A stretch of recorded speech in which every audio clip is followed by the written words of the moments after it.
Bom dia. Estamos aqui, né, dia 2 de setembro de 2020, fazendo a apresentação dos nossos lindos alunos, né, que a gente tinha se preparado para fazer um evento maravilhoso no presencial, com atividades dinâmicas.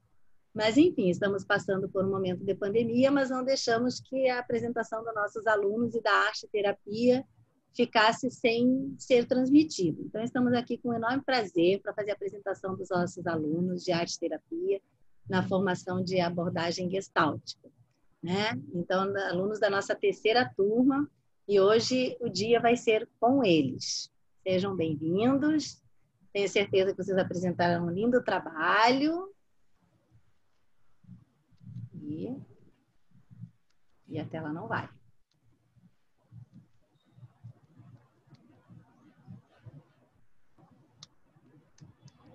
Tá vendo?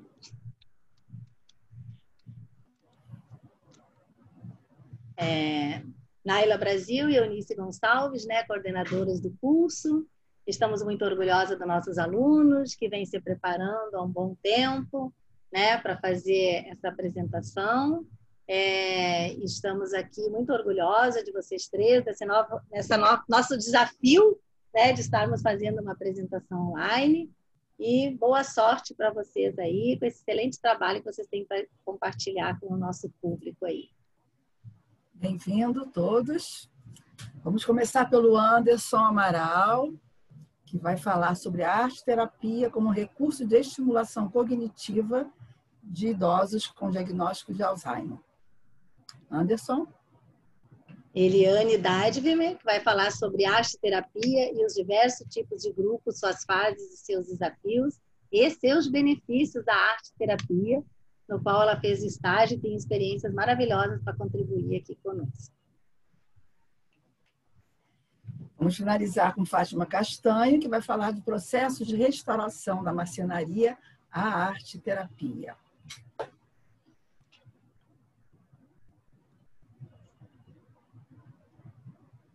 Naila. Vamos começar a apresentação dos trabalhos de conclusão do nosso curso de formação em arte-terapia, do Espaço Terapêutico Psi, com Anderson Amaral, que vai falar sobre deficiência. Parou. Droga! Eu quero falar muito não, cara. Corta aí. Vou te dar cola, hein? Vamos começar. Gravando. Nossos trabalhos de conclusão de curso de formação em arte-terapia do Espaço Terapêutico Psi, Anderson Amaral, para a primeira apresentação. Arte-terapia como recurso de estimulação cognitiva de idosos com diagnóstico de Alzheimer, onde ele fez bastante trabalho com os alunos idosos e o estágio dele também foi a partir desse tema. Vamos, Anderson. Olá, pessoal, tudo bem? Eu sou Anderson Amaral. Vou falar sobre uma área fundamental com possibilidade da arte-terapia, que é trabalhar lado a lado com a estimulação cognitiva, especialmente numa população que vem crescendo em função do processo de envelhecimento e a população com diagnóstico de demência de Alzheimer. O envelhecimento é uma realidade no Brasil e no mundo que acomete todos nós, seres humanos. O envelhecimento é um processo. Dentro desse processo tem a infância, a adolescência, fase adulta e velhice. E quando eu falar sobre envelhecimento, nesse caso, vai ficar restrito à velhice. Somos o 6º país com maior população idosa do mundo. E isso foi uma conquista nos últimos 50 anos. Mas atrás dessa conquista tem grandes desafios. Como é proporcionar qualidade de vida nessa população que envelhece? E sim, com o processo de envelhecimento há perdas, há ganhos também. E a arte-terapia pode ser uma ótima ferramenta no que diz respeito à população idosa de forma geral, e especialmente a população que vem mais crescendo, que é acima de 80 anos. E nos últimos anos, a gente percebeu que o fenômeno aprender e reabilitar não era algo só específico que contemplava os primeiros anos de vida. Hoje, através da neuroplasticidade, os exames de imagens mostram que é possível, sim, num processo de envelhecimento, é possível, sim, também num estágio inicial até intermediário, acontecer a neuroplasticidade, como a arte-terapia e os outros métodos terapêuticos de estimulação cognitiva podem ajudar bastante essa população. Só que assim, o processo de envelhecimento tem muitos ganhos nessa trajetória. Há também perdas, e especialmente quando essas perdas apresentam um grande problema quando a gente pensa nas questões de funções cognitivas. E quando a gente pensa em perdas, em processos patológicos, e está muito associado às demências, especialmente a demência de Alzheimer. Porque se falei envelhecer como uma grande conquista, a gente tem que proporcionar qualidade de vida. Na época dos meus avós, as pessoas queriam viver mais, então queriam colocar anos em suas vidas. Hoje a gente está preocupado em colocar vida nos anos que restam. E quando a gente pensa nessa perspectiva de colocar vida, é dar autonomia, é dar independência, é dar qualidade de vida. E nessa perspectiva, a arte-terapia contempla muito essa população. Principalmente quando a gente quer colocar não só a melhoria na questão dos pacientes com a demência de Alzheimer, mas também pensar na saúde de quem cuida. Então, a arte-terapia também consegue proporcionar benefícios na população cuidadora dos idosos, especialmente familiares. Né?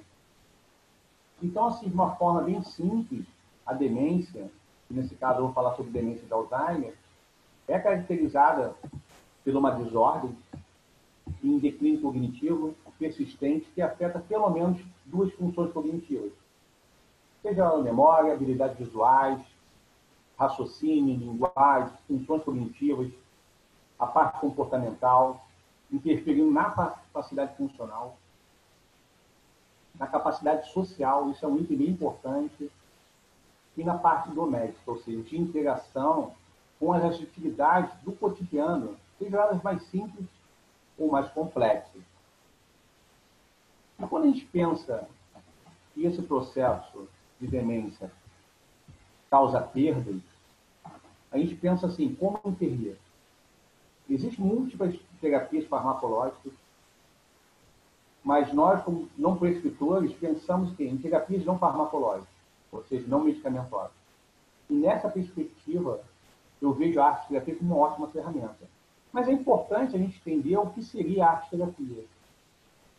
Se a gente perceber que a arte está presente nos seres humanos desde os primórdios da humanidade, seja através das pinturas, não só de pinturas nas cavernas, há manifestações através de danças, músicas, que foram contemplando a evolução dos seres humanos.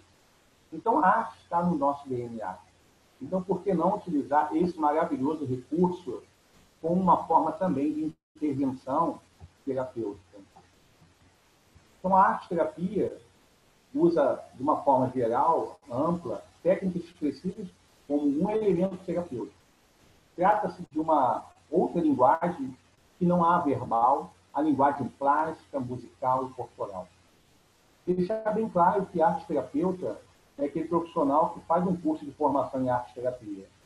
Usar o recurso da arte é uma coisa, mas utilizar a arte-terapia é, sim, vinculada às formações, que tem múltiplas no Brasil, e mais na frente eu falo um pouquinho mais. Então, além de desenvolver capacidades motoras, gestos, ajuda a ativar os aspectos cognitivos. E foi uma das linhas que eu trabalhei como a arte-terapia pode melhorar os aspectos cognitivos, propiciando de uma nova forma de aprendizagem, na perspectiva reabilitativa.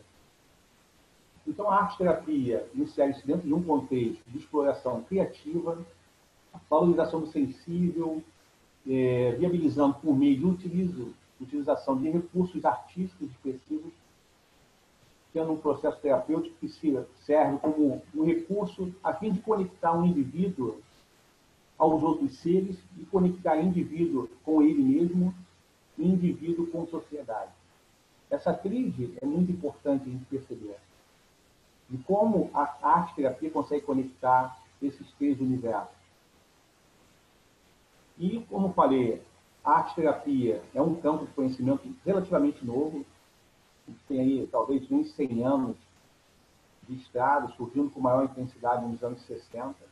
Mas aqui no Brasil a gente tem a União Brasileira de Associações de Arte-Terapia, estamos no espaço que se vinculado à Associação de Arte-Terapia do Rio de Janeiro, mostrar para vocês que a arte-terapia é, sim, uma ciência, uma intervenção bem fundamentada, que vem crescendo, e tem órgãos regulamentadores que vão estabelecer as questões éticas e morais que cerceiam os profissionais que trabalham com arte-terapia.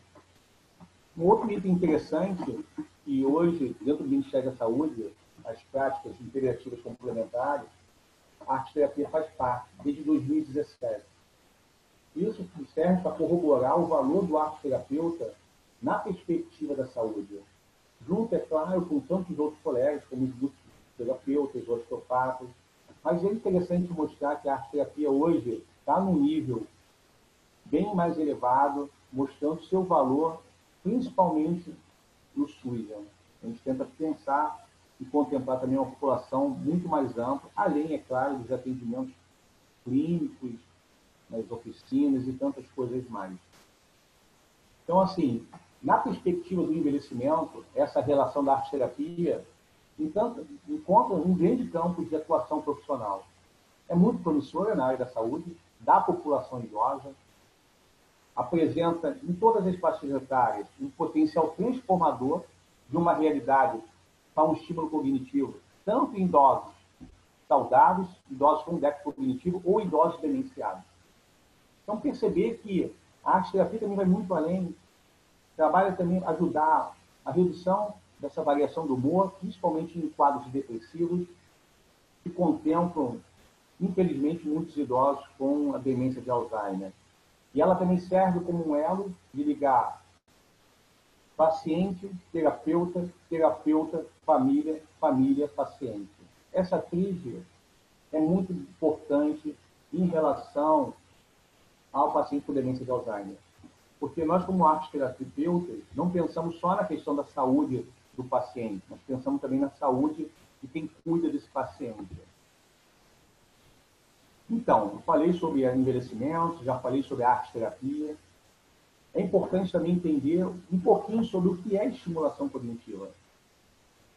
Principalmente nessa perspectiva que hoje, cada vez mais, os colegas médicos indicam essas intervenções não farmacológicas no atendimento da população idosa.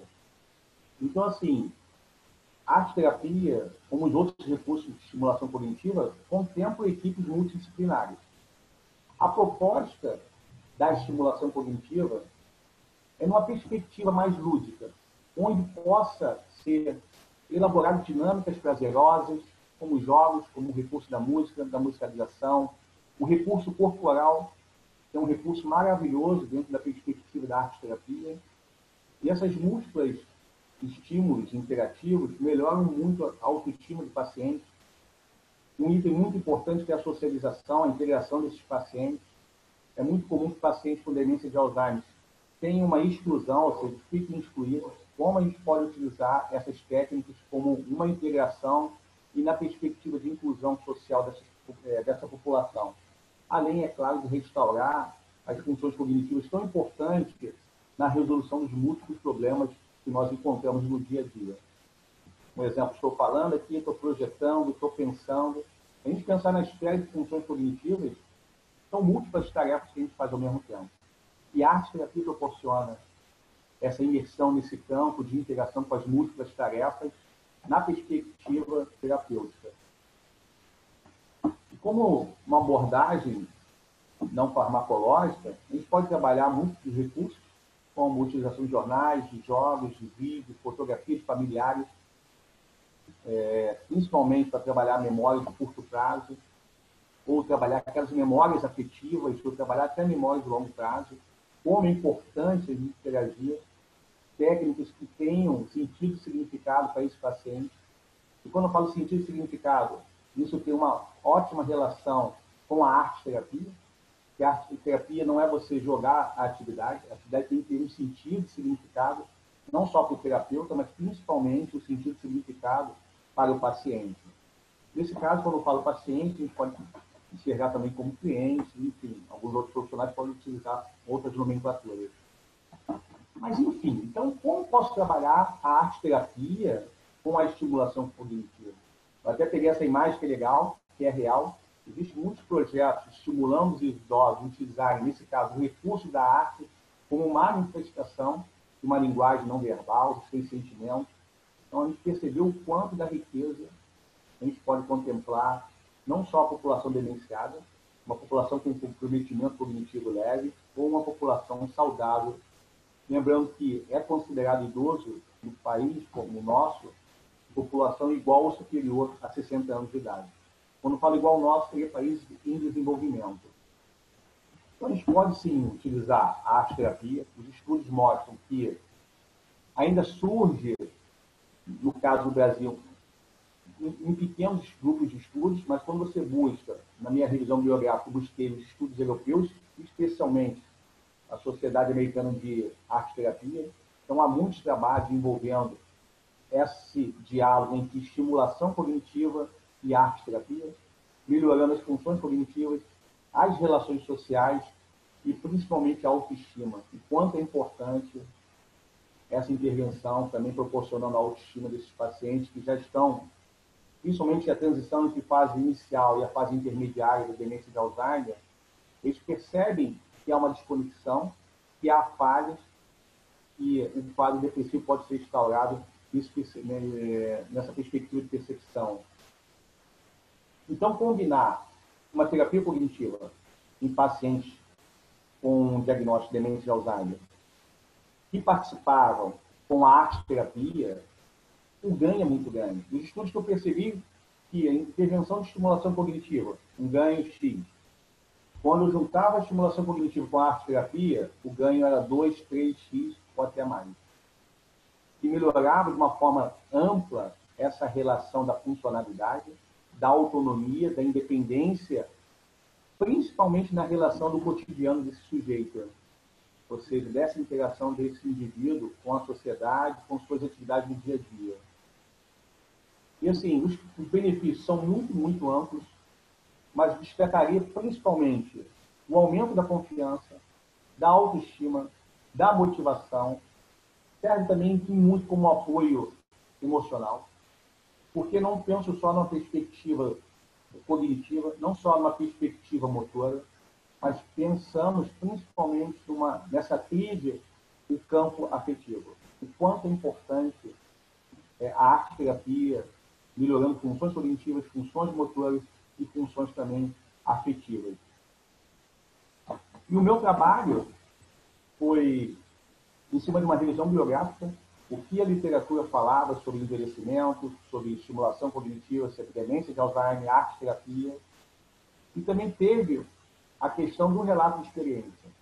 Eu falando com a Nália, eu me preocupava muito, não só a realizar uma revisão biográfica, que já existia no Brasil poucos estudos, trabalhos com essa temática especialmente. Então, a gente fez uma oficina bem interessante, bem diferente de muitos estudos, que nós trabalhamos com pacientes do gênero masculino, pacientes que tinham um nível superior, que estavam, entre aspas, eram bem homogêneos, faixa etária em torno de 81 anos, ambos eram casados, com um diagnóstico de aproximadamente de 7 anos, nível de escolaridade elevado, apresentavam uma capacidade de realizar atividades de vida diária, porém não tinham autonomia para realizar atividades instrumentais, como ir ao banco, pagar uma conta, fazer uma comida. Então, foi um perfil interessante, que era bem homogêneo. E corrobora bastante os estudos, porque é uma população de gênero masculino. A maior parte das pesquisas que eu percebi contemplava as mulheres, por vários motivos. Então, eu utilizei técnicas dentro da arte-terapia que tinham uma identidade, que podiam dialogar com as limitações desses pacientes. Então, dessas perspectivas de recursos, foram utilizados a modelagem, as múltiplas técnicas de pintura e também a colagem.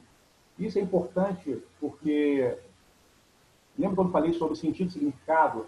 A gente também pensa na arte-terapia, questão da análise da atividade.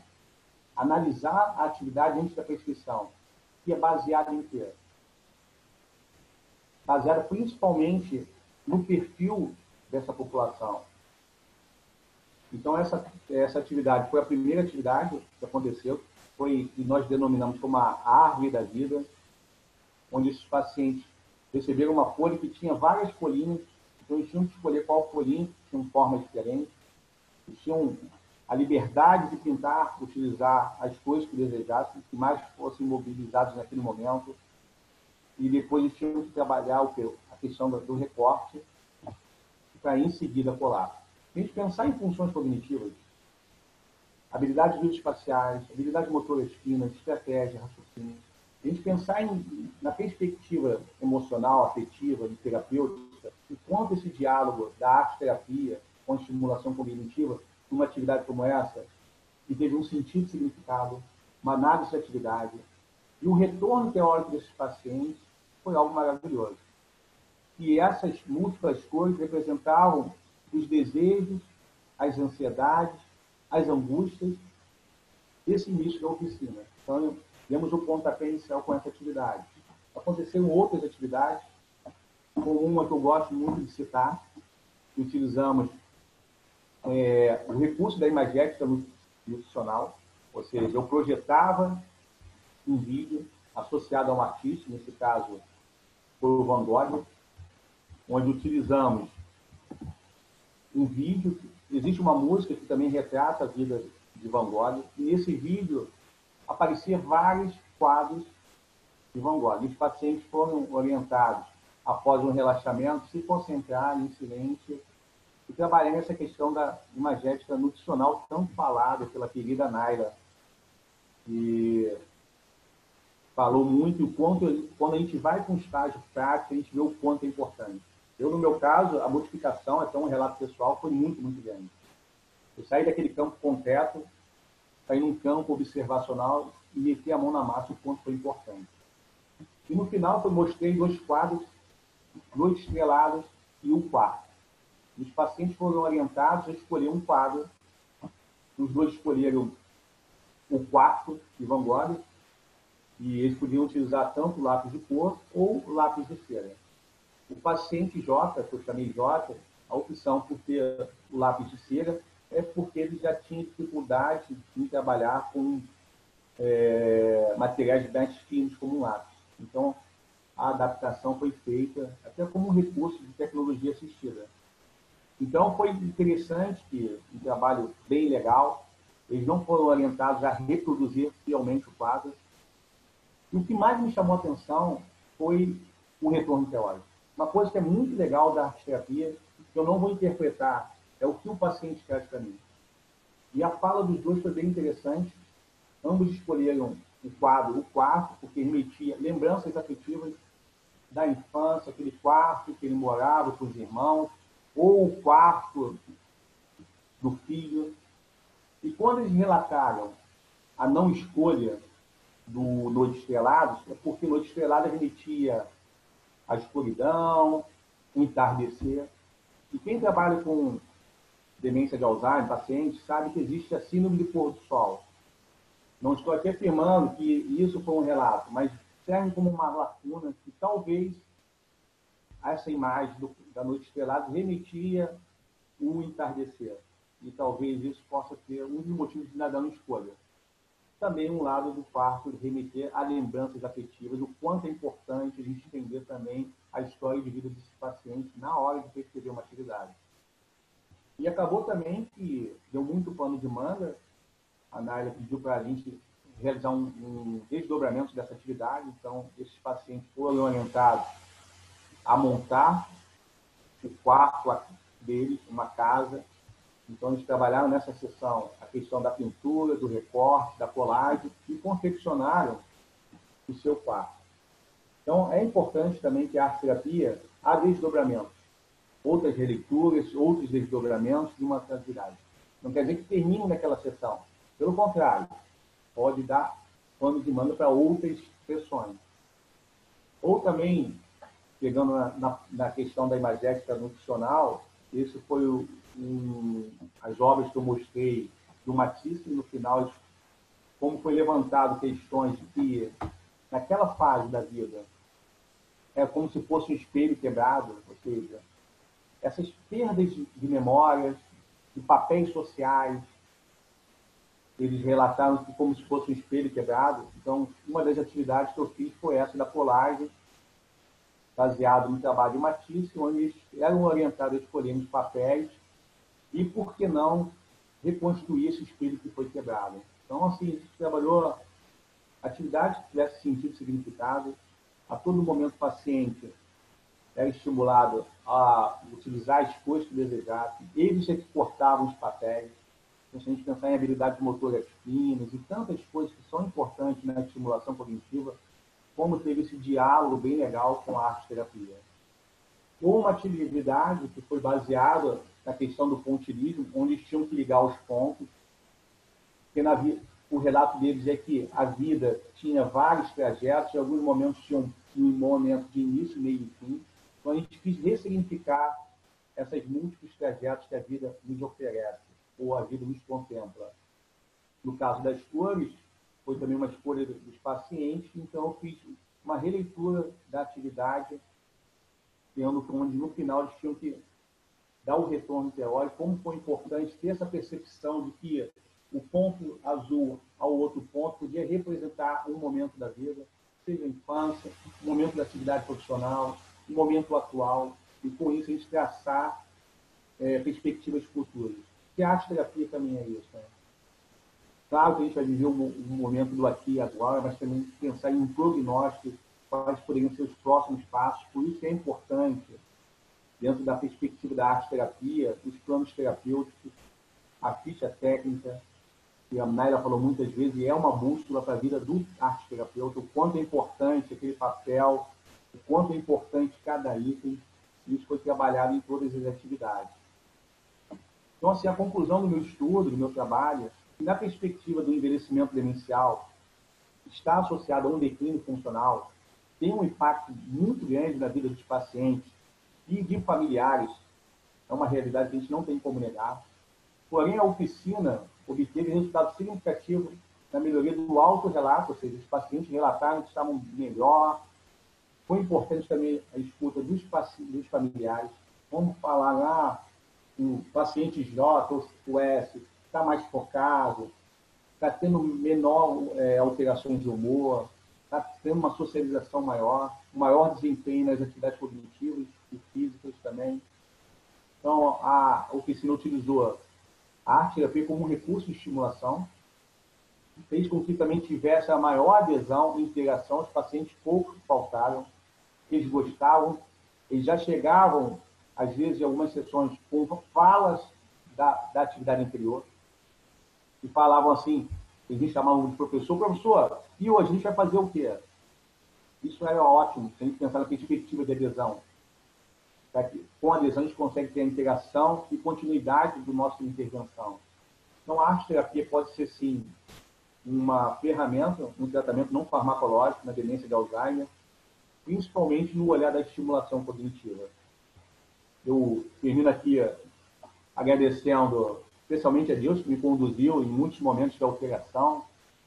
Agradeço a minha família, especialmente a minha esposa, a Adriana, que é arte-terapeuta, que me abraçou, me mostrou esse universo da arte-terapia.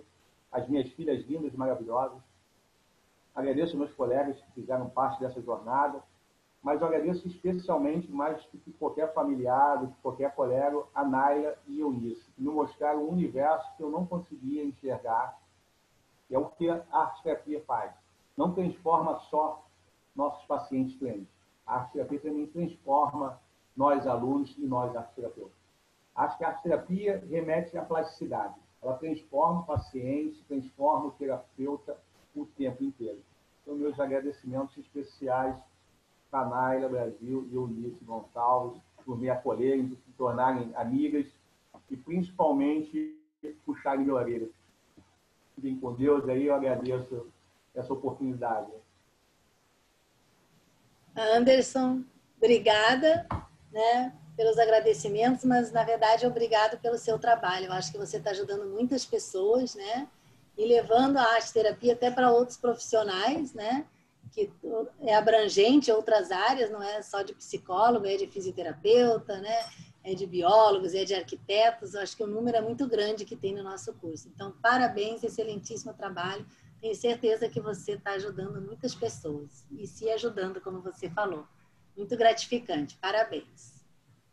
Parabéns, Anderson. Maravilhosa sua apresentação. Eu não tinha nenhuma dúvida. Seu trabalho magnífico, um trabalho com responsabilidade, com carinho.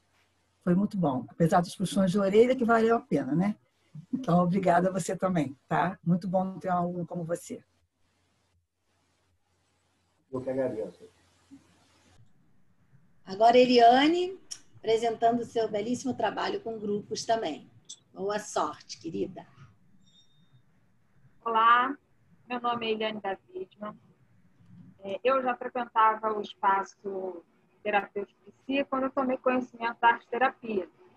Achava que, por eu gostar de artesanato, eu ia entender tudo de arte-terapia, ledo engano, mas descobri que, na entrevista o que era e fui aceita para fazer o curso, tive a oportunidade de começar o curso.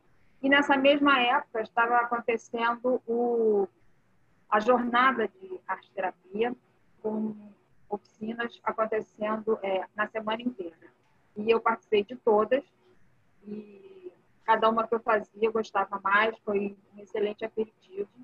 E ainda tive a oportunidade de participar e assistir à formatura da primeira turma de arte-terapia. E eu estava pensando, quando é que eu aqui começando e eles ali se formando, e quando é que eu vou me formar, né? E aqui estou eu achava que eu ia estar lá, né, presencialmente, mas estou eu aqui online, a primeira turma se formando online.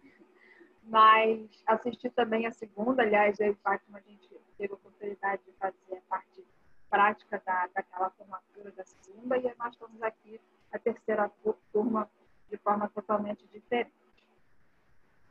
Então, essa foto que está aí, no fundo, estamos eu, Anderson e Fátima também, numa de nossas aulas lá no curso, né? Então, o título do meu trabalho é Arte-Terapia e os diversos tipos de grupos, suas fases, os desafios e seus benefícios. Então, a minha inspiração para esse trabalho surgiu durante as experiências vividas nos meus estágios com diferentes grupos, inclusive nas instituições. Então, essas duas instituições foram as primeiras que eu tive a oportunidade de trabalhar, né, sempre em par, é muito importante em grupo. Primeiro, as duas simultaneamente, inclusive, as duas com grupos de crianças. Então, a Casa Ronald, né, é uma casa que as crianças moram por um período de tempo, enquanto elas estão em tratamento, né, de câncer. E na igreja Batista de Itacuruçá, lá tem um projeto que funciona para as crianças da comunidade para reforço escolar. Então, nós fizemos lá o nosso estágio de arte-terapia para as crianças. Porém, apesar de serem crianças, os dois grupos têm diferenças bastante grandes, especialmente por serem, a gente classificou como grupo aberto na Casa Ronald e grupo fechado.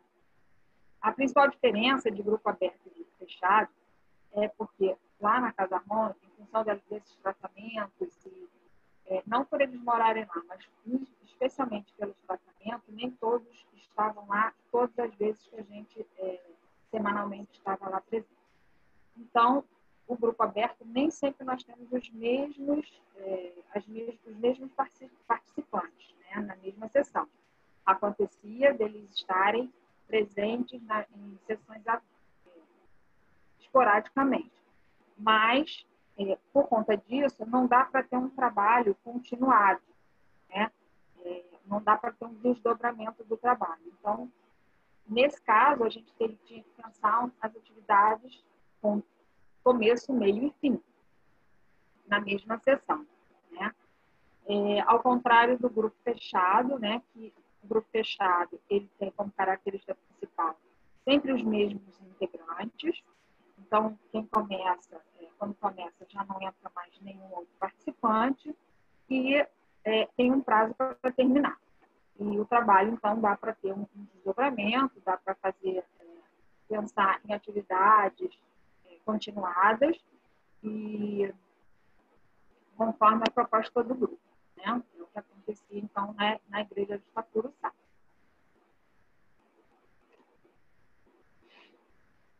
Então, vamos começar o grupo em suas fases. Essa foto aí do lado é uma foto real de uma dos nossos atendimentos lá na igreja, quando eles trabalharam com sucata. Pela foto dá para ver que foi bem divertido, que as crianças aproveitaram bastante esse dia.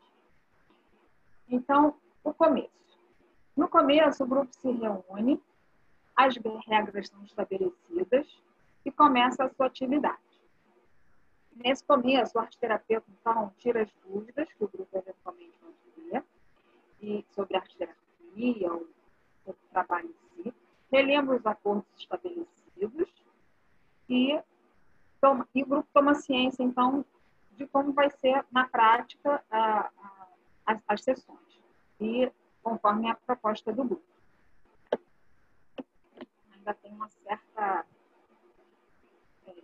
dependência do arteterapeuta. Na adaptação, o grupo acostuma-se com a maneira de trabalhar e, aos poucos, o que não era entendido é esclarecido. Nesse momento da adaptação, alguns participantes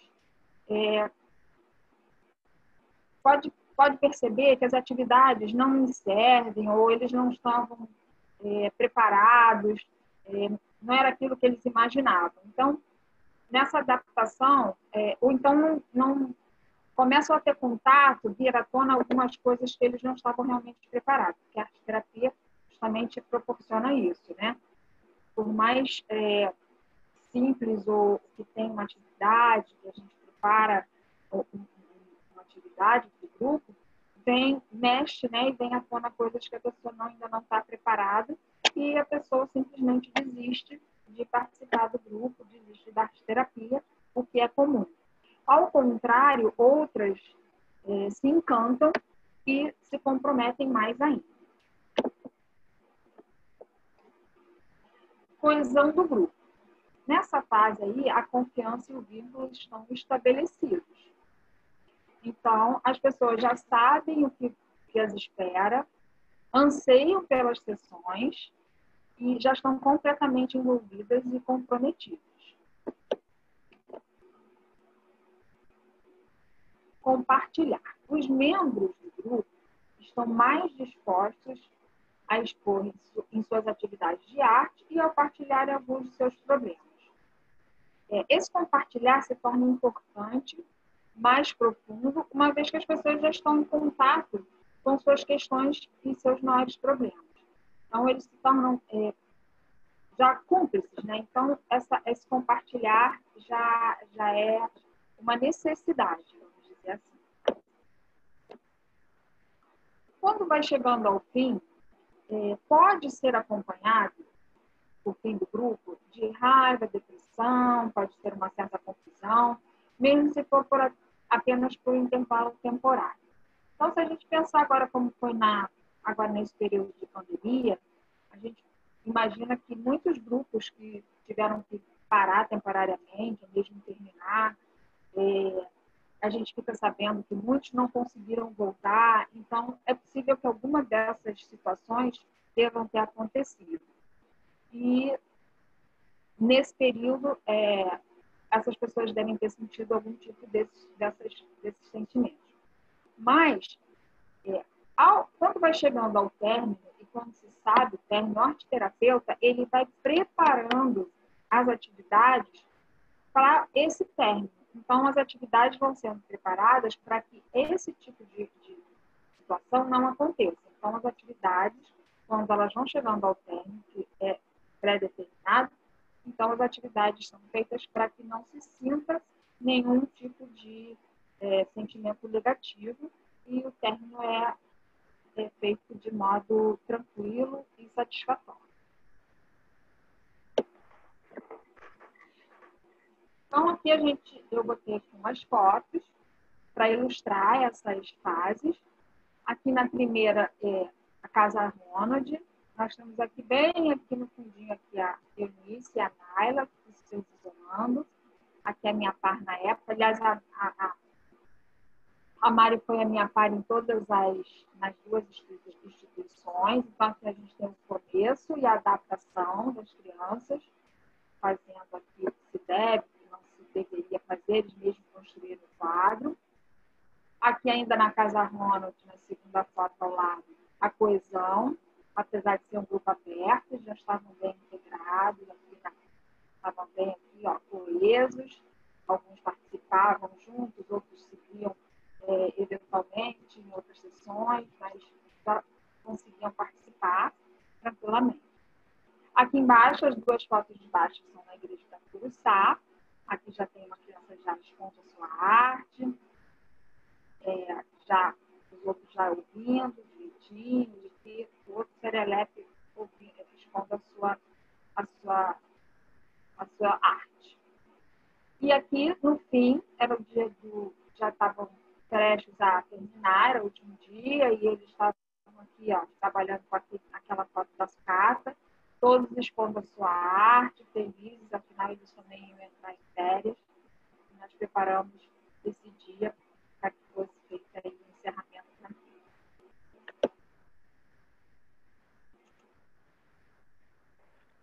Então, os desafios do grupo. Então, grupos são sempre imprevisíveis. Mesmo que alguém satisfaça todas as condições, sempre existirão fatores externos que afetam o grupo, os quais o arteterapeuta não tem controle. O grupo já é uma caixa de surpresa, né? Ainda lidamos com fatores externos. Então, nós temos fatores institucionais, né? Por exemplo, trocas de horários, atividades da instituição pode ser um limitador. Então, é muito comum termos surpresas ao chegar nas instituições, algumas atividades acontecendo na hora da nossa sessão, no mesmo horário. Pode faltar, se a gente acordou, por exemplo, apoio prometido, ele não existir, entre outros fatores, né? Então, nesse momento, nós temos que alterar a nossa atividade, ou mesmo não fazer, e, enfim, a gente se dá com esse tipo de surpresa lá na hora. Fatores físicos. Grupos são obrigados a ocupar salas pequenas, escuras, apertadas. É outro limitador nos resultados. Então, quando não é possível ocupar um espaço favorável, além de sofrer, pode ter interrupções, ruídos, falta de material. Tudo isso, além de inibir o grupo, desfavorece bastante o trabalho do arteterapeuta e do grupo, né? População. Quando a gente fala de população, é o fator mais importante para determinar o que pode ou não se esperar de um grupo. Quando a gente fala de população, é importante observar que os grupos podem ter participantes. Os grupos podem ter participantes semelhantes ou muito diferentes, ou um ou outro diferente. Então, é importante observar, porque pode acontecer de alguém não se encaixar na proposta, ou então ter alguém que pode perturbar o grupo. Então, é preciso ficar muito atento com o tipo de grupo que está se lidando. Pode ser um grupo breve, né? Um grupo de um dia só. Então, é importante observar para que a gente esteja atento e contornar qualquer tipo de situação que possa existir. Então, por exemplo, na instituição, mesmo sendo o grupo fechado ou aberto, nas instituições eu tive uma situação de querer encaixar uma criança fora da faixa etária. Então, não foi permitido. Não seria bom nem para a criança, pequena ou grande, na época foi uma pequena, e na outra instituição foi uma grande, que estava sem atividade, não foi permitido, porque isso perturbaria o grupo, e a criança não estaria também confortável, não seria bom para os dois lados. Então, não foi permitido. Sentimentos. As pessoas chegam para uma sessão trazendo todo tipo de sentimento ligados a todos os tipos de situação, o que é comum. Seja do mundo exterior ou de algum lugar da instituição. Então, é interessante observar nos grupos, né,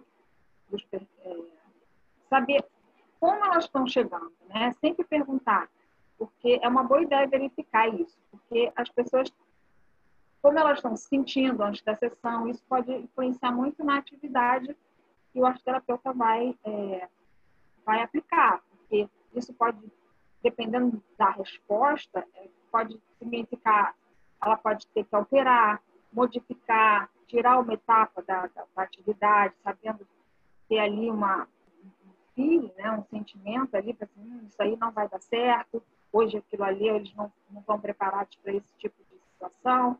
Então, isso pode significar uma alteração até mudar a atividade toda.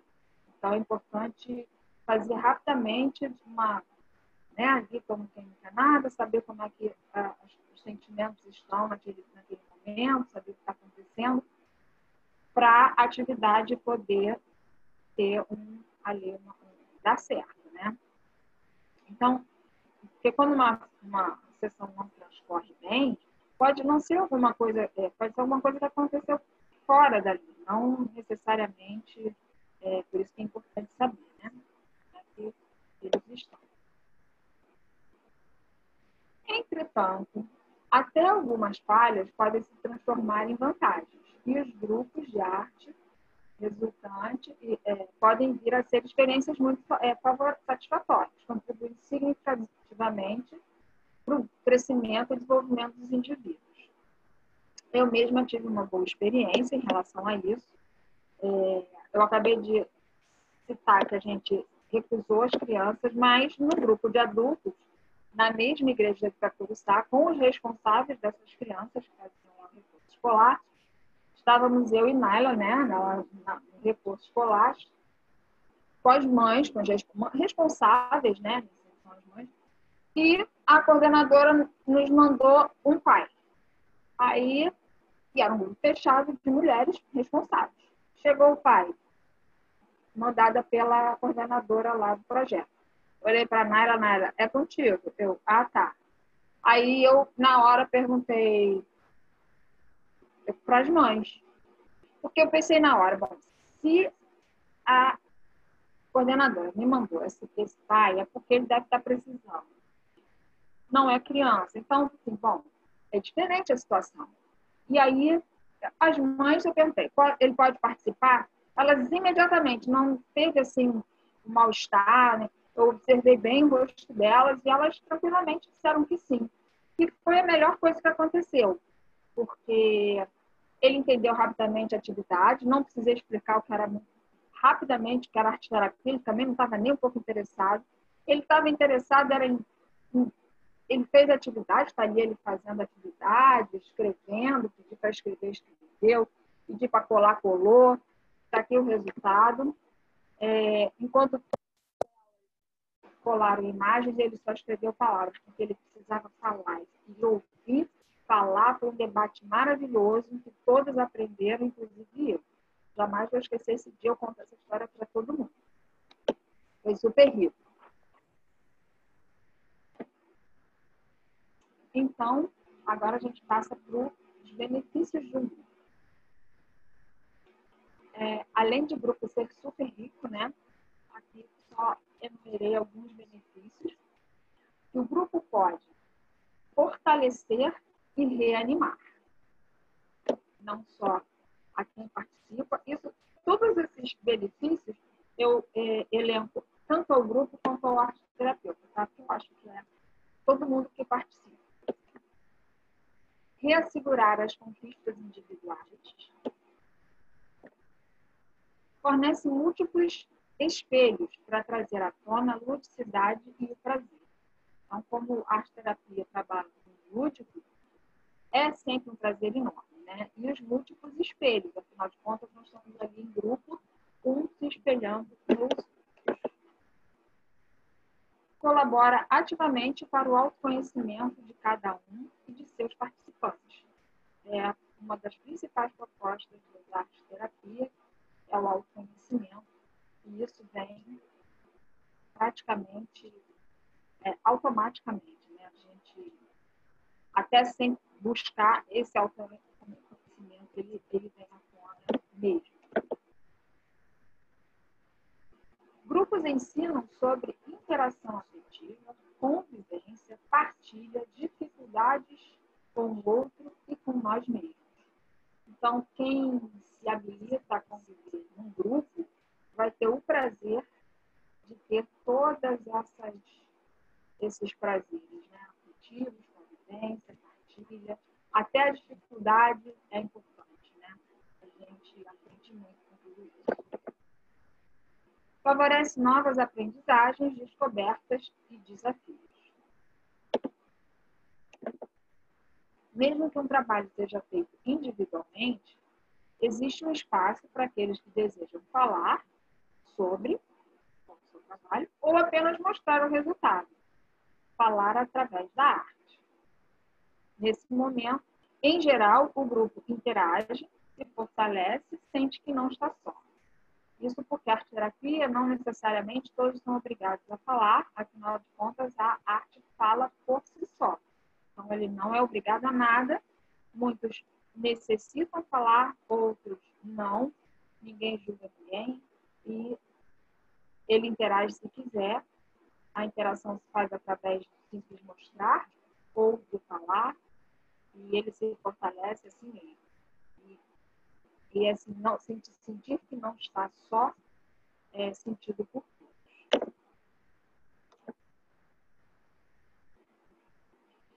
E aí vão os meus agradecimentos também a todos que me deram muita força para continuar, os meus amigos, minha família. E aqui eu consegui reunir um resumão em fotos, né? Que eu já gosto de foto, né? Então, aqui está aqui a formatura da primeira turma. Aqui estão os alunos, a Eunice, de cabelão. Aqui a Naila. Alunos, professores, alunos que se tornaram professores, e que a gente tem contato com muitos até hoje, né? Aqui embaixo, um grupo de mães que, na verdade, elas é um exemplo de que algumas elas não estavam preparadas e foram saindo, e eu ganhei de presente um atendimento individual. Eu tive esse grupo, começou em grupo e acabei com um atendimento individual que foi muito bom para mim também. Enquanto o grupo era excelente, mas infelizmente não terminei com um atendimento individual, com uma colega Márcia. Arte-terapia no parque, uma excelente atividade, uma coisa assim surpreendente, porque a gente não sabe quem vem, quem a gente vai atender, de quem a gente vai conseguir captar, e sempre são relatos fascinantes, surpreendentes. Então, aqui uma imagem que a arte, aqui o resultado do desenho, então é simplesmente impressionante. Como dá certo. Aqui no cantinho, uma outra experiência, né? Um outro projeto, grupos na empresa. A gente tinha meia hora no máximo para tirar as pessoas, aqui eu fiz com a parte, né? Que a gente tira da estação de trabalho, eles conseguem relaxar por alguns minutos, a gente passa rapidamente a noção da arte-terapia, e a gente consegue ter relatos interessantes, eles conseguem entender e passam para a gente algo de experiências passadas aqui nesses momentos.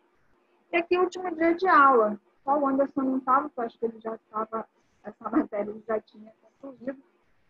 Mas essa é a última turma que eu participei, e a gente estava aqui comemorando, enfim, feliz da vida, aqui, de estarmos juntas sempre. Eu tento uma festa.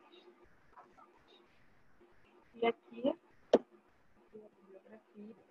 e eu agradeço a vocês, agradeço a todos, e a gente está sempre junto, e essas duas são as minhas amigas, minhas terapeutas, enfim, elas não vão se livrar de mim tão cedo, eu vou estar sempre na cola delas, sempre pedindo ajuda e coordenação, enfim. Somos colegas agora. Eu agradeço muito. Obrigada, Eliane, o seu compartilhar, né, dos grandes desafios do grupo. Eu, como sou fã de grupo, né, gostei muito de orientar você, porque você conseguiu mostrar um pouquinho, né, porque ainda existe muitos mais desafios num grupo, mas não dá tempo da gente mostrar todos. Obrigada, eu acho que é um grande aprendizado, né, a gente trabalhar com grupo, com pessoas diferentes. Obrigada, parabéns pelo seu trabalho. Eliane, parabéns, belíssima apresentação, o trabalho foi muito lindo e eu também fico muito feliz por ter acompanhado você nos estágios e ter percebido o seu crescimento, né, como terapeuta. Seu trabalho foi muito bom, todos esses lugares que a gente fez juntas. Parabéns e bem-vindo ao mundo dos artes terapeutas. Amém. Obrigada, eu que agradeço. Vamos lá, Fátima. Nosso trabalho final é de Fátima Castanho, que vai falar sobre a marcenaria e a restauração, da marcenaria à arte, da marcenaria à arte-terapia, através da marcenaria. Então, Fátima estava sem saber o que fazia no trabalho final, aí ela comentando a experiência dela com a marcenaria, um curso de marcenaria que ela estava fazendo. Aí tivemos um insight juntas, e a proposta foi ela começar a trabalhar com esse trabalho, fazer essa pesquisa que ela fez aprofundadamente da marcenaria, a possibilidade enorme de utilizar em arte-terapia. Vamos lá, Fátima. Ok. Olá, eu sou Fátima Castanho e eu sempre me encantei pelo fazer manual, né? Lidar com materiais, lidar com fazeres. E numa dessas investidas, eu fiz aulas de artesanato e encontrei uma professora que tinha uma aula diferente. Tinha algo mais. E aí, curiosa, perguntei o que tinha de diferente, por que a aula dela era diferente? E ela me disse que era arte-terapeuta. Eu nunca tinha ouvido falar sobre arte-terapia, desconhecia. E aí, buscando, e né, nos acasos da vida, estou eu aqui me formando como arte-terapeuta. Eu trago esse trabalho de processos de restauração da marcenaria à arte-terapia. E ele é um estudo sobre a linguagem arte-terapêutica no trabalho de restauração. E aí, a minha experiência pessoal. Como é que eu passei, né, de artesã a arte-terapeuta? O que era esse algo mais? Na arte-terapia, a gente lida com os materiais, mas a gente dialoga, é um diálogo. E o arte-terapeuta, ele vai intermediar esse diálogo entre os materiais e os processos individuais, né, os processos de autoconhecimento. E aí, seguindo um conselho, ao arte-terapeuta é necessário realizar um trabalho de campo, pesquisar, desenvolver uma relação de intimidade com os materiais. Bem, essa parte, como artesã, já estava ok. Se relacionar com eles, experimentar sua linguagem, enfrentar seu desajeitamento, desvendar seus segredos, conhecer suas possibilidades terapêuticas, algumas mais explícitas, outras menos. Aí é o algo mais da arte-terapia. Enfim, conhecer, reconhecer e valorizar o material de arte nas dimensões estruturais, físicas, químicas e psíquicas, em toda a sua abrangência.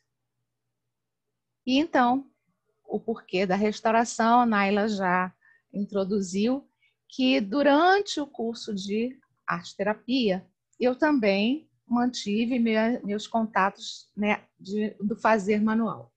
E após um curso de marcenaria, resolvi fazer um curso de restauração. E aí, nesse curso de restauração, eu prestava atenção nos meus colegas. Meus colegas muito empolgados, chegavam antes da hora e nem se importavam com o horário de terminar. Era um envolvimento incrível. E durante as atividades, haviam manifestações. E isso foi me trazendo curiosidade. E aí a Naila, depois da sugestão da Naila, que isso poderia ser, né, que essa linguagem da restauração poderia ser adequada à arte-terapia, eu resolvi pedir aos meus colegas os relatos, independente, né? Não era um trabalho de arte-terapia, era apenas restauração, mas eles me trouxeram o seguinte: sempre gostei de móveis antigos, aprendi com minha mãe indo a brechós. Fiquei encantada com o resultado da restauração. Meu olhar mudou.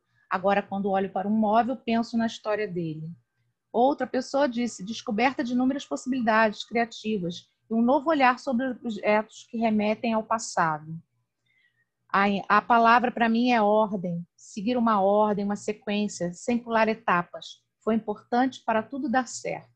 E por fim, a palavra é coragem. Lembrei da tatuagem que diz que fiz com essa palavra. O curso de restauração deu coragem para mudar mais uma vez. Resolvi mergulhar de cabeça nesse mundo das artes. Eu destaquei aí, né, as inúmeras possibilidades que estavam despontando para a gente utilizar na arte-terapia, né? Mudança de olhar, remeter à história, possibilidades criativas, a necessidade de colocar uma ordem, né?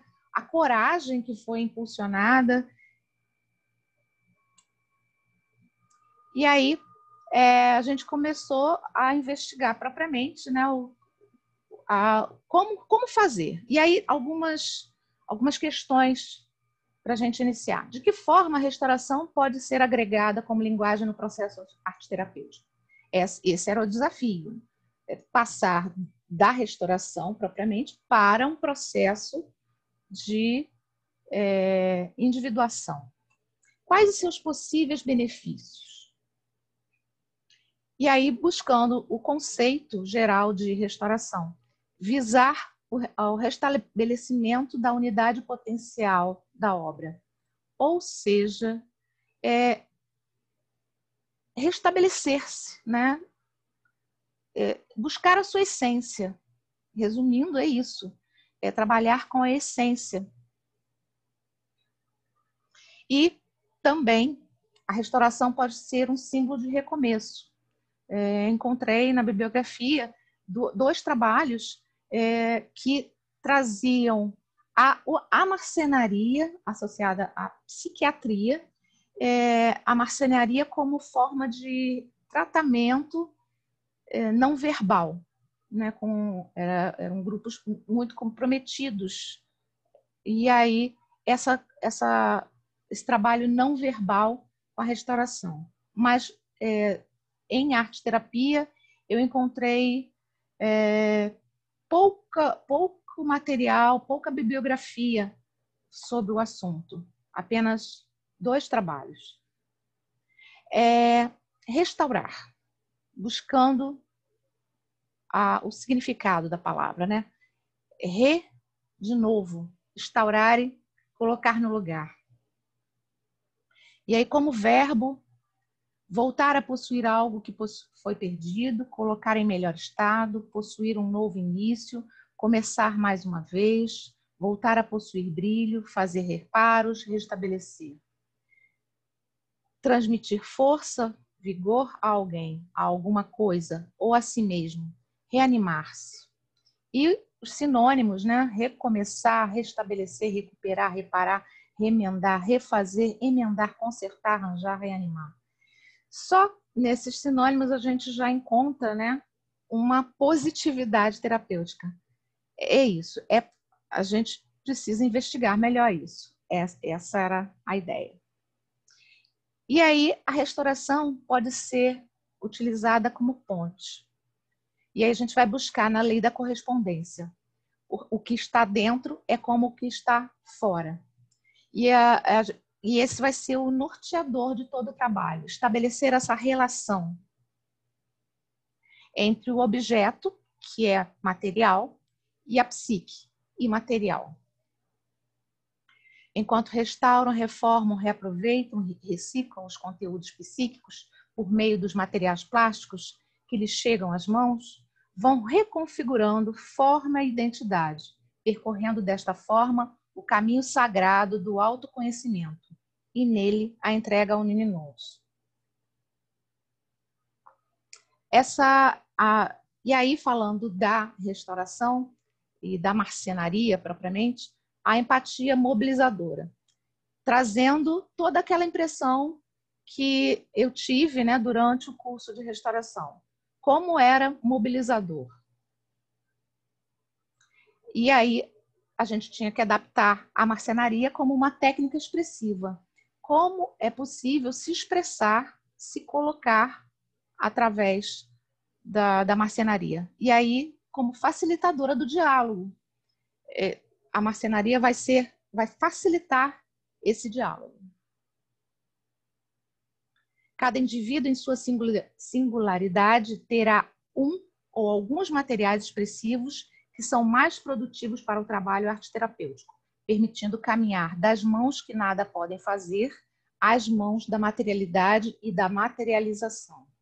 Então, o trabalhar com as mãos, né, esse envolvimento, essa atenção que eu percebia, eles ficavam imersos no trabalho.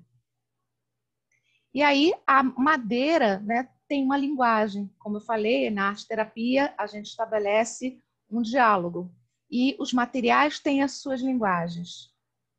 Aliás, cabe aqui das matérias, né, de todas as matérias, acho que mais eu me envolvia, lógico, já que eu tinha essa relação com os materiais, foi a linguagem dos materiais. E aí a madeira é um material orgânico. Ela nos liga à terra, né? Ela nos alicerça. E ela possui características, texturas, cores, formas que provocam, elas são provocadoras dos sentidos. Lidar com a madeira promove já esse envolvimento. Por isso, as aulas de marcenaria e restauração eram tão envolventes. Ao trabalharmos com a madeira, trabalhamos também nossa essência interior, pois estamos nos utilizando do cerne do tronco da árvore. É um material resistente, por isso é necessária habilidade e paciência ao se trabalhar esse material. Então, você lidar com a madeira, ela oferece resistências. E cada madeira é singular. Você não vai encontrar madeiras iguais, né? Os veios, as ranhuras, tudo é especial, é singular, como cada ser humano. E aí, os processos, começando a estabelecer essas associações. Aqui, a gente tem as imagens de vários tipos de restauração. E aí, nesse trabalho, foi feito um recorte. A gente vai falar da restauração ligada à marcenaria. Mas eu pretendo, futuramente, explorar as outras formas de restauração, também trazendo para a arte-terapia. Desculpa. Restaurar e restaurar-se requer paciência, compromisso e dedicação. Por ser exatamente um material resistente, ele vai demandar uma energia. Durante o processo de individuação, muitas etapas são vivenciadas e percorridas. A energia psíquica, em sua peculiar dinâmica, regride e progride, contrai e expande, transcende e retrocede, estabelecendo uma verdadeira dança energética. E isso foi o que eu percebia nos relatos. Às vezes, muitas manifestações de raiva, mas depois de empolgação, e depois voltava novamente a outros, e muitos sentimentos eram mobilizados. E aí a gente começou a relacionar com as etapas. A restauração, ela não pode ter começo, meio e fim num único atendimento. Então, ela é um processo. Na primeira etapa, olhar objetos que estavam desprezados, né? Às vezes jogados num canto. E aí a gente pode ir fazendo aquela ponte, né? Relacionar a necessidade para se iniciar um processo terapêutico, né? de aceitação de uma condição, né? Aceitação do estado, identificação de uma necessidade. Então, os objetos que estavam desprezados podem servir de estímulo, né, de sensibilizadores para despertar essa necessidade, despertar esse desejo de renovação, de ver o brilho e o vigor esquecidos. Na segunda etapa, a gente começa a aproximar mais do objeto, no caso dos objetos. Os objetos, eles têm experiências, eles têm uma história, assim como nós, seres humanos. Então, buscar nessa história, de repente, olhar com carinho, se acolher, identificar traumas de maior ou menor amplitude. E na terceira etapa, seria iniciar mesmo, propriamente, a restauração. E essa restauração, ela se inicia com uma limpeza. Essa limpeza, né, essa poeira que estava encobrindo, de repente ela estava encobrindo detalhes, encobrindo o valor, né? Então, aproximar-se do objeto, fazer um contato, né?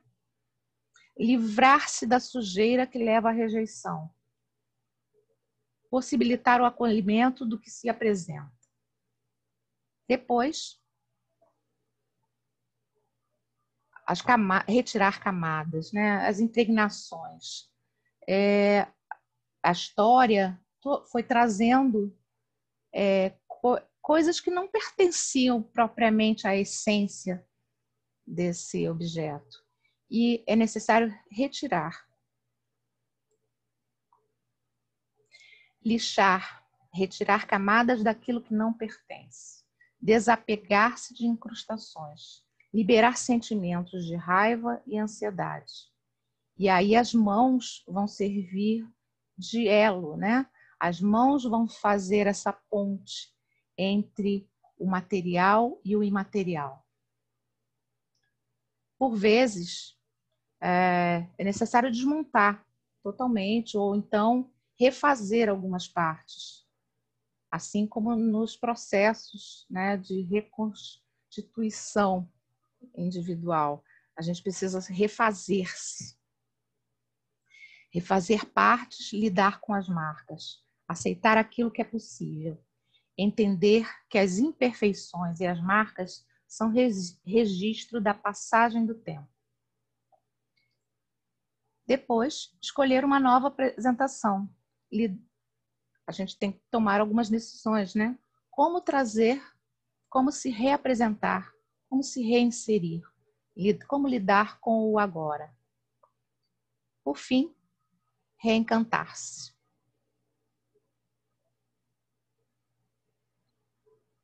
Uma transformação no olhar, uma transformação íntima, o resgate e o sabor de plenitude. Aplicando os processos, o processo arte terapêutico seguindo as etapas de restauração. Eu tive a oportunidade de colocar em prática, diferente dos meus colegas que atenderam em grupo, eu fiz esse atendimento individual. Essa pessoa, ela apresentava síndrome de ansiedade, vindo lá já de longo tratamento, estando em psicoterapia, mas que estava se sentindo abatida por ter tido uma recaída. E aí, ela veio a mim e eu fiz a proposta de iniciar esse processo, se ela estaria disposta, aceitou. E aí o material que ela escolheu foi uma mesa de bar que estava abandonada na garagem.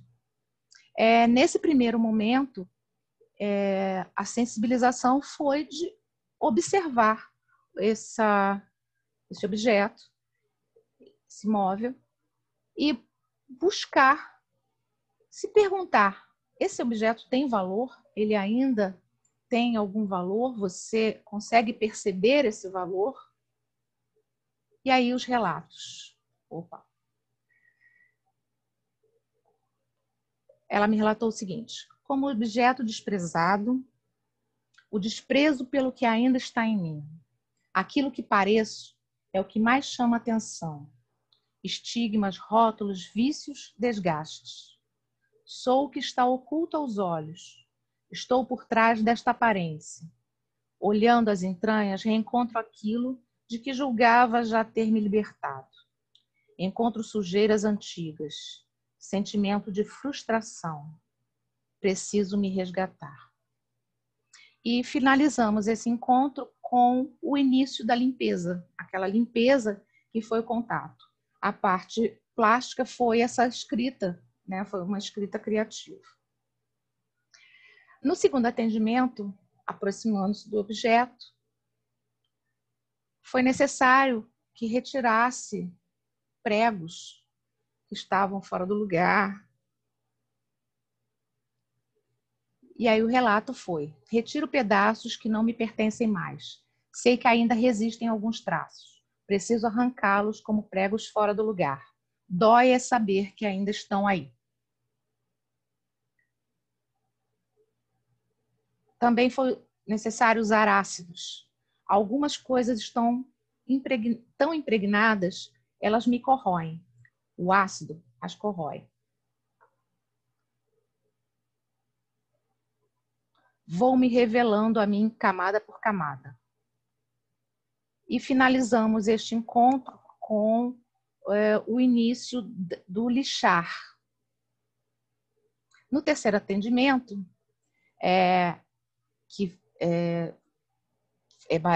esse processo de lixar ele é demorado, e aí foi todo o atendimento lixando, usando vários tipos de lixa, camada por camada, e aí ele necessita de uma organização e de uma dosagem, porque se a pessoa for muito vigorosa, ela vai acabar retirando camadas que não eram necessárias de serem retiradas. Então, ele é gradativo e ele vai ficando cada vez mais potente. Sem cascas, redescubro a mim mesma, minhas cores, meus tons, eu de verdade. E aí, para finalizar, foi feita uma camada, ela escolheu uma camada de verniz incolor para deixar ainda aparecer, né, os veios da madeira. E concluiu com: o ciclo recomeça, novas situações, novos aprendizados. Ainda sou eu, bem mais leve, pronta para recomeçar. E aí, para me ajudar na conclusão, o homem cria não apenas porque quer ou porque gosta, e sim porque precisa. Ele só pode crescer enquanto ser humano coerentemente ordenando, dando forma e criando. E aí concluo que a restauração é um processo necessário na reabilitação do indivíduo, pois recriando, reordena-se e reconfigura-se, permitindo sua reinserção no mundo. A arte da restauração de objetos, assim como seus materiais, pode ser apropriada pela arte-terapia. E aqui eu trago meus agradecimentos aos meus guias espirituais que me acompanharam me intuindo em todas as minhas descobertas, aos meus pais que me apresentaram objetos líricos, que são objetos com história, os de madeira, a minha mãe, os feitos com suas mãos, ao meu esposo por todo o suporte, tanto para me incentivar e por me incentivar a criar e recriar, as minhas filhas que sempre acreditaram em mim, a todas as pessoas, amigos, colegas e professores, né, esse grupo maravilhoso, e a professora de restauração que me apresentou, né, essa linguagem da restauração, e as professoras Eunice e Naila, que me apresentaram o mundo da arte-terapia, e pelos puxões de orelha também, pelas correções de curso tão necessárias. E aqui eu deixo a minha bibliografia, a bibliografia consultada, e um agradecimento muito especial a todos ao mundo da arte-terapia, que é encantador. Obrigada. Nossa, Fátima, que lindo trabalho. Nem eu tinha conhecimento sobre a possibilidade desse tipo de trabalho, arte terapêutico, né? Magnífico. Eu fiquei viajando aqui, pensando todas as coisas velhas que eu tenho para trabalhar comigo mesmo. Muito bom ver também a arte terapia se expandindo, né? Não é uma coisa fechada, única, né? Se a gente pudesse dar todas essas disciplinas no curso, a gente ia ficar mais de 10 anos, né? Mas eu acho o quanto é importante. E principalmente pelo seu crescimento. Eu sei que eu te dei muitos puxão de orelha, né? Em grupo, no particular. Não fiz parte da sua orientação do seu trabalho, mas riquíssima orientação que a Naila te deu. Parabéns, Fátima. Muito crescimento. Leve esse teu trabalho para frente, porque eu acho que vai ajudar certamente muitas pessoas. Parabéns. Fátima, meus parabéns. Foi maravilhosa a sua apresentação, seu trabalho magnífico. Eu acho que realmente você abriu mais, quer dizer, abriu um pouco mais, porque a bibliografia é muito pequena, né, a respeito do assunto. Eu, quando você teve essa ideia, nós tivemos juntas a ideia, você veio com o curso que você estava fazendo, eu fiquei encantada, falei, nossa, eu acho que a restauração é tudo, a palavra em si já fala, né? É o restaurar-se, tem a ver, tudo a ver com a arte-terapia. Então, prossiga no seu trabalho, buscando outras formas de restauração. Eu acho que então, nessa da fotografia eu quero entrar junto também, tá?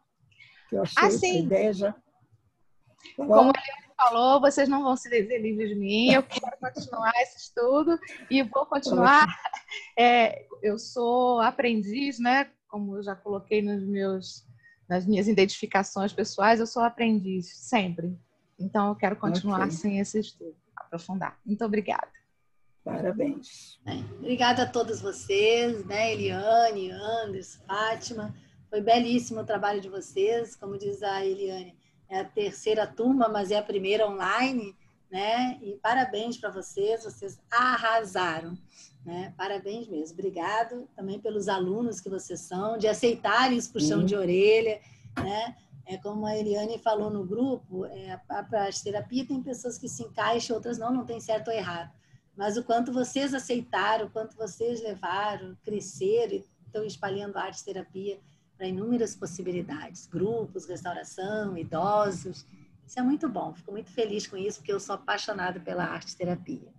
Quando eu fiz psicologia, fiquei um pouco frustrada, porque, na verdade, eu já pintava, desenhava, lidava com arte e eu não sabia como fazer isso, até que eu fui apresentada pela Luciana Machado à arte-terapia, e aí eu fiz esse casamento maravilhoso, muito bom. Queridos, estou muito encantada, muito feliz de estar com vocês aqui. Parabéns, novos formandos, novos arteterapeutas. Vocês são realmente maravilhosos, o trabalho foi sempre muito bem feito, muito caprichado, com muito carinho, com muita atenção, com muita responsabilidade, né? E, assim, é muito prazeroso para quem é professora, com a minha formação inicial é professora primária, desde lá do... Agora, outra forma de falar, mas, enfim, na época era professora primária, e a gente até hoje continua com essa vontade de dar aula, de trabalhar com vocês, com alunos, quando a gente encontra uma turma, né, que responde, que reage da forma como vocês fizeram, realmente muito prazeroso, é um retorno fantástico que a gente tem como professora e agora como arte-terapeuta também. Muito obrigada mesmo pela participação de vocês, pelo empenho todo, tá bom? Parabéns e boa sorte no novo mundo. Um minutinho para cada um se despedir aí. Vamos por ordem. Eliane, pode fazer o seu encerramento aí. Muito obrigada pelas palavras. A arte-terapia realmente abriu um novo mundo, né? Depois que eu conhecia. Eu espero continuar, espero que não só no grupo, mas no individual. O grupo realmente é uma riqueza muito grande.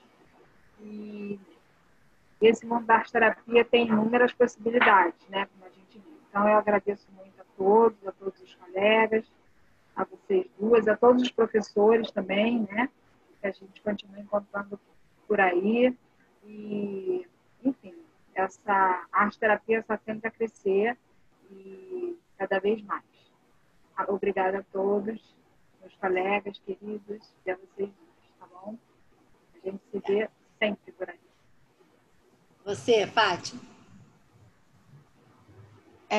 Só tenho a agradecer. E, assim, agradecer a todos os acasos, né, que não foram acasos, que foram inspirações, que me trouxeram, né, a esse mundo da arte-terapia encantador. Sou apaixonada também, cada vez mais, e ter descoberto esse algo mais, né, ter conseguido descobrir o que traz a arte-terapia além. E eu quero mostrar isso para o mundo. Quero mostrar para o mundo esse algo mais da arte-terapia. Muito obrigada por toda a oportunidade que vocês me deram. Obrigada. Anderson, nosso menino da turma, né? Vai fazer o encerramento aí. Eu agradeço aí pela paciência, pelo compartilhamento de saber. Conhecimento só é conhecimento quando ele é compartilhado. E vocês, assim, não só vocês, mas como qualquer professor do curso, compartilhou sempre de peito aberto todo o conhecimento. Né? Na verdade, esse compartilhamento foi uma formação de um novo conhecimento. Né? É a questão da plasticidade. Eu acho que a arte-terapia permite isso. Né? Se me apresenta, eu vou construir de uma outra forma. É o que eu sempre enxerguei na arte-terapia, uma forma de ter um outro olhar, tanto da minha parte quanto da arte-terapia. Então, eu agradeço a vocês por terem me aconselhado, acolhido, puxado a orelha, mas também tem incentivado o meu potencial em certas áreas. Eu acho que isso é muito legal de vocês. Vocês sempre incentivam o que a gente é bom, mas também não deixam de lapidar também as outras coisas que são os lados mais falhos ou que, na verdade, precisam ser lapidados. Né? Só tenho a agradecer. Então, Posso falar também? pode, Claro. Posso falar? Só para fazer, assim, que a Eliane comentou dos professores, né? Agradecimento a todos os professores do nosso curso. E eu acho que é importante a gente falar isso também, porque o nosso corpo docente também é magnífico, né? E a gente está junto, somos uma equipe, né? Então, a equipe trabalhando junto é muito importante para ter esse desempenho e esse resultado final. Bom, muito obrigada, queridos professores. Temos um futuro professor aqui, né? Quem sabe o professor de restauração, né? Eliane já ia me substituir em alguma disciplina, né? Vamos lá, vamos esperar essa confusão toda acabar, para a gente remontar isso tudo.